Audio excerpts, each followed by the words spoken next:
ஹரே கிருஷ்ணா பரம் ஜெயதே ஸ்ரீகிருஷ்ண சங்கீர்த்தனம் பகவத்கீதை அத்தியாயம் 3 செயலாற்ற வேண்டிய முறை பதம் 27 பிரகுருதேகே கிரியமானானி குணைஹி கர்மணி சர்வசக அகங்கார விமூடாத்மா கர்த்தா அகம் இதி மன்யதே. பிரகிருதியின் குணங்களால் எல்லா கர்மங்களும் செய்யப்படுகின்றன. ஆனால் அகங்காரம் உள்ள மூடன் அச்செயல்களுக்கு தன்னையே கர்த்தா என மயக்கத்தால் கருதுகிறான். விளக்கம்: பிரகிருதி நமக்குள்ள நடத்துற இச்சை செயல்கள் எது அப்படின்னு பார்த்தா, பார்க்கறது, கேட்கறது, நுகர்றது, சுவைக்கிறது, தொடுதல், தொட்டுணர்வு, இதெல்லாம். அனிச்சை செயல்கள் எது அப்படின்னு பார்த்தோம்னா, சுவாசிக்கிறது, செரிக்கிறது, உடல் வளர்ச்சி, தளர்ச்சி, இதுகள்லாம். பிரகிருதி குணங்களால் ஆனது. பிரகிருதி பற்றி 15ஆம் அத்தியாயத்துல பகவான் விரிவா சொல்ல இருக்கிறார். அது அப்புறம் பார்க்கலாம். குணங்களால் ஆன இந்த பிரகிருதி வடிவம் தாங்கும்போது கர்மமா இருக்கு, செயலா இருக்கு. இதெல்லாம் தாண்டி, அதாவது பிரகிருதியின் ஆளுமைக்கு அப்பால் நமக்குள்ள ஆன்மா இருக்குது. பிரகிருதி செயல் வடிவங்களுக்கு ஆத்மாவை, அதாவது பிரகிருதியுடைய செயல் வடிவம் இருக்கு, அதோட ஆத்மாவை பொருத்தி பார்க்கக்கூடாது. தனக்கு புறம்பான ஒன்றை தன்மயமாக கருதுறதுக்கு அகங்காரம்னு பேர். பிரகிருதியை பிரகிருதி தான் ஆத்மா அப்படிங்கிற நினப்பு ஒரு மயக்க நிலையில உண்டாகும். இந்த ஜட பிரகிருதி தன்னுடைய குணங்களால ஜீவன்ல இருக்கிற குணங்களோட சங்கம் கொண்டு செயல்களை நடத்தி முடிக்கும். நமக்குள்ள இந்திரியங்களாக இருக்கிற குணங்கள் பிரகிருதியில விஷயங்களாக வடிவெடுத்து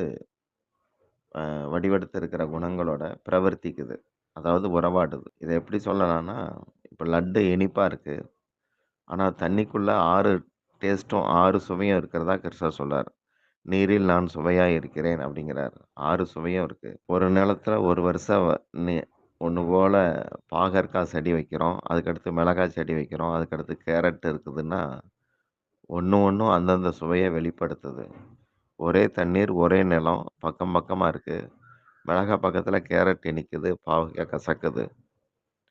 இதெல்லாம் என்ன அப்படின்னு பார்த்தா, தண்ணீர்ல அந்த டேஸ்ட் இருக்கு. அதை இந்த காய்கறிகள்லாம் இண்டிகேட் பண்ணுது. இதுல இனிப்பு இருக்கிறத இது இண்டிகேட் பண்ணுது. இது மாதிரி நம்ம அதை புரிஞ்சுக்கலாம். எப்படி பிளக் பாயிண்ட்ல டெஸ்டர் வச்சா கரண்ட் இருக்கிறத அது இண்டிகேட் பண்ணுது. டெஸ்டர்ல கரண்ட் கிடையாது. உள்ள இருக்கிறத அது வெளிப்படுத்துது. இதே போல தண்ணீர்ல இருக்கிற சுவையை இந்த காய்கறிகள் வெளிப்படுத்துது. அப்போ சுவைங்கிறது நீர்ல இருக்கு. அந்த நீர் இப்போது லட்டு வடிவத்துல இருக்கு.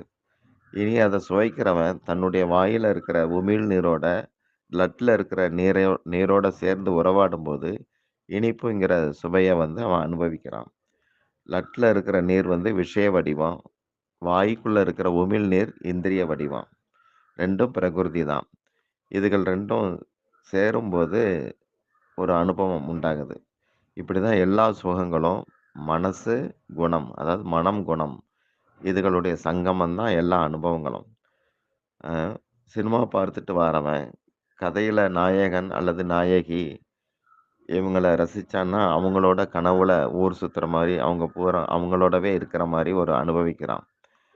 ஆள் இல்ல, ஆனா அனுபவம் மட்டும் உண்மையாப்படுது. இப்படி குணங்கள் நமக்குள்ள நம்ம மீறி செயல்பட இது ஒரு உதாரணம். இப்படி செயல்படுதுங்கிறதுக்கு. இது ஒரு மயக்க நிலை அப்படிங்கிறதுனால பகவான் மயக்கத்தால் தன்னை கர்த்தாவாக கருதுகிறான் அப்படிங்கிறார்.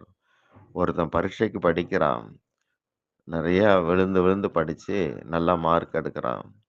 எப்படி இவ்வளோ மார்க் வந்ததுன்னு கேட்டா, நான் பாத்ரூம் போகும்போது கூட புத்தகத்தோட போவேன். அப்படி படிச்சேன், இப்படி படிச்சேன்.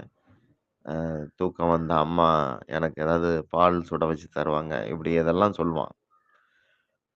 அப்போ நான் இப்படிலாம் முயற்சி பண்ணேன், முதல் மார்க் வாங்கினேன்னு சொல்றவன், நல்லா படிச்சுட்டு மார்க் வாங்கலை, ஏன் வரல? மார்க் வாங்கலைன்னா, ஒரே வார்த்தையில என்ன செய்யறது? விதின்னு ஒண்ணு இருக்கே அப்படின்னு சொல்லுவான். இப்படி அகங்காரம் இருக்கும்போது நான் செய்தேன் அப்படிங்கிற புத்தி இருக்கு. அந்த நெனப்பு வருது. அதனால பகவான் அகங்கார விமூட ஆத்மா. அ அ அகங்காரங்கிறது அக அந்த கரணத்துல இருக்கிற ஒரு சுபாவம்னு சொல்லலாம். அதாவது 2வது இயற்கை. இது அகங்காரத்த அ இந்த 2ஆம் சுபாவம் இருக்க, இத அறியக்கூடியதாக ஆன்மா இருக்கு. ஆன்மா அகங்காரம் இல்ல. அகங்காரத்த அறியிறவன். ஆனா, அந்த அகங்காரத்த தான் அப்படின்னு நினைக்கிற போது, அவன் மதிமயங்கியவன்னு பகவான் சொல்றார். இந்த அகங்காரம் எந்த கர்மத்தாலயும் போகாது. நான் செயலுக்கு கர்த்தா அல்ல அப்படிங்கிற எண்ணத்தால மட்டும் தான் இந்த அகங்காரத்த போக்க முடியும். நான் கர்த்தா அல்ல அப்படின்னு நெனைக்கணும். அகங்காரத்த பத்தி 2 விதமா சொல்லலாம். உண்மையான நான், இன்னொன்னு வந்து ஏற்றுக்கொள்ளப்பட்ட நான். உண்மை நான், அதாவது உண்மையான அகம் அப்படிங்கிறது இயல்பானது, நித்தியமானது. ஏற்றுக்கொள்ளப்பட்ட நான் அப்படிங்கிறது இயல்பற்றது, அழியக்கூடியது. பொய்யான நான் அப்படிங்கிறதால, உண்மையான நான் வந்து மறந்து போயிருது. இத நல்லா புரிஞ்சுக்கிட்டா, பொய்யான நான் வந்து மறைஞ்சு போயிருது. தன்னை வந்து ஆத்மஸ்வரூபம் அப்படின்னு உணராம, அழியும் உடல நான்னு கருதுறது ரொம்ப தப்பானது. செய்ய வேண்டியத செய்யாம, செய்ய வேண்டியத செய்யணும். அதுவும் ஒரு செயல் தான். செய்யக்கூடாதத செய்யக்கூடாது. அதுவும் ஒரு செயல் தான். செய்ய வேண்டியத செய்யணும். செய்யத்தகாதத விலக்கிறணும். இது மாதிரி உறங்குறது, முழிக்கிறது, உட்கார்றது, நடக்கிறது, இருக்கிறது எல்லாமே செயல் தான். பிரகிருதி வந்து இத நடத்துதுன்னு பகவான் சொல்றார். ஆன்மாவுக்கு செயல், செயலின்மை 2ம் கிடையாது. ஆனா 2யும் அறியக்கூடியதாக அது இருக்கு. ஆன்மா உணர அல்லது அறிய இதற்காக மட்டும் தான் இருக்கு. இங்க சூட்சுமமாக ஒரு கருத்த நாம தெரிஞ்சுக்கணும். கடல்ல வந்து கடல் வந்து நம்ம போய் பார்க்கிறோம். கடல பார்த்தோம் அப்படின்னு சொல்றோம். கடலுக்கு கடலுடைய அங்கம் தான் அலை.